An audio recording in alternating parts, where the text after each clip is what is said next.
ಹುತ್ತಿಗೆ ಇಲ್ಲಡ ಲೇಖ ಅಮ್ಮನ ಹೋಗಿ ಮೇಡ ಮಾಡಕಾಲ ಕರಿಯ ಇಲ್ಲಡ ಅದೆನ್ನ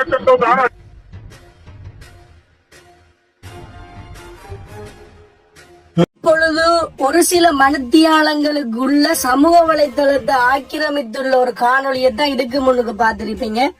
ஒரு கடமையில இருந்த அதிகாரிகள் இருவர், அதிலேயும் ஒருவர் மட்டக்களப்பை சேர்ந்த நபர் போல அவருக்கு கடுமையாக தாக்கி பேசுகின்ற அந்த காணொலியை தான் நீங்க பார்த்திருப்பீங்க.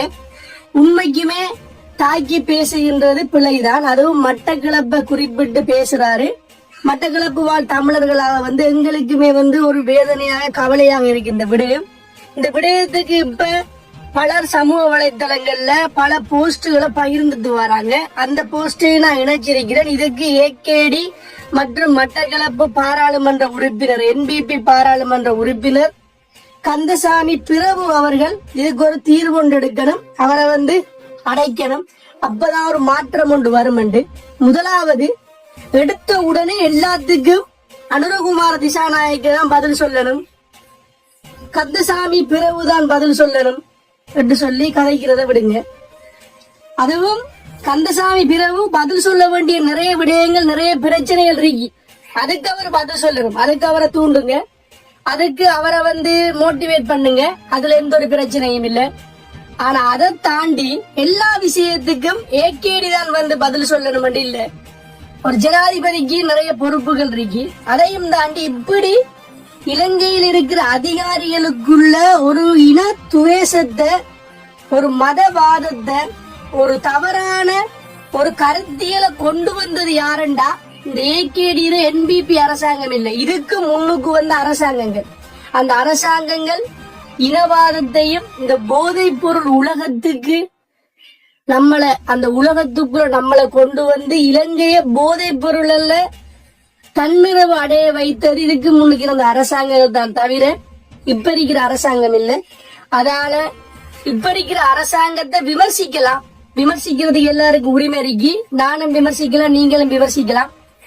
ஒரு பொறுப்பை செய்ய சொல்லலாம். ஆனா எடுத்தோன்னு எல்லாத்துக்கும் இப்ப இதுக்கு முன்னுக்கு இருந்த அரசாங்கங்களுக்கு அடிவருடிகளாக இருந்த சிலர் மக்களை தூண்டி விடுகின்ற செயற்பாடுகளை சமூக வலைத்தளங்கள் அவதானிக்க கூடியதாக இருக்கு. இவங்க ஒன்றும் பெரிய புனிதர்கள் மாதிரி இப்ப போஸ்டுகளை போடுவாங்க, கதைப்பாங்க. பெரிய பிரச்சனைகளாக போய்கொண்டிருக்கு. அன்பான உறவுகளே, சொல்லிக்கொள்ற விடயம் என்னன்னு சொன்னா, கட்டாயம் இப்படி செய்த நபருக்கும் தண்டனை கிடைக்கணும். அதுல மாற்று கருத்து இல்லை. ஆனா இப்ப இருக்கிற அரசாங்கம் என்ன பொறுத்த வரைக்கும் மக்களுக்கு நல்லது செய்து எவ்வளவு பெரிய பிரச்சனைகள் எல்லாம் கண்டுபிடிச்சிருக்காங்க. பாதாள குழுக்களை நீக்கிருக்காங்க. நாட்டுல பொருளாதாரம் சற்று கொஞ்சம் கொஞ்சமா டெவலப் ஆயிட்டு வருது. அந்த வகையில எடுத்தோன்னு எல்லாத்துக்கும் விமர்சிக்காதீங்க. அந்த போஸ்ட் போட்ட அண்ணா எனக்கு யாருன்னு தெரியாது. அவரோட பேரு கூட நான் போடல, கட் பண்ணி தான் போட்டிருக்கேன். அவரோட எனக்கு தனிப்பட்ட முரண்பாடு இல்லை. நீங்க எப்படியே நினைக்க வேணாம். ஆனா அந்த விடயத்தை எனக்கு சொல்லணும் போல இருந்தது. நல்லதை பாராட்டணும். தவறு நடந்தா தட்டி கேட்கணும், அதுல மாற்றம் இல்லை. ஆனா அந்த தவறை மட்டும் வச்சு அரசாங்கத்தை வீழ்த்துது. மன்னர் நடக்கிற பிரச்சனையை வச்சு அரசாங்கத்தை முழுமையாக விமர்சிக்கிற பின்னுக்கு ஆரம்பிக்காங்கன்னு சொன்னா, இதுக்கு முன்னுக்கு இருந்த அரசியல்வாதிகளுக்கு ஆதரவாக செயற்பட்ட நபர்கள். அப்படியான நல்ல ஒரு அரசாங்கம் கிடைச்சிருக்கு. இந்த அரசாங்கத்துக்கு ஒரு வாய்ப்பை கொடுப்போம். இந்த அரசாங்கம் நல்லது செய்ய வேண்டும் நம்ம நினைப்போம். இவ்வளவு காலம் இருந்த அரசாங்கம் நம்மளை ஏமாற்றி தான் வந்தது. இப்பதான் கொஞ்சம் கொஞ்சமா நல்லது நடக்குது.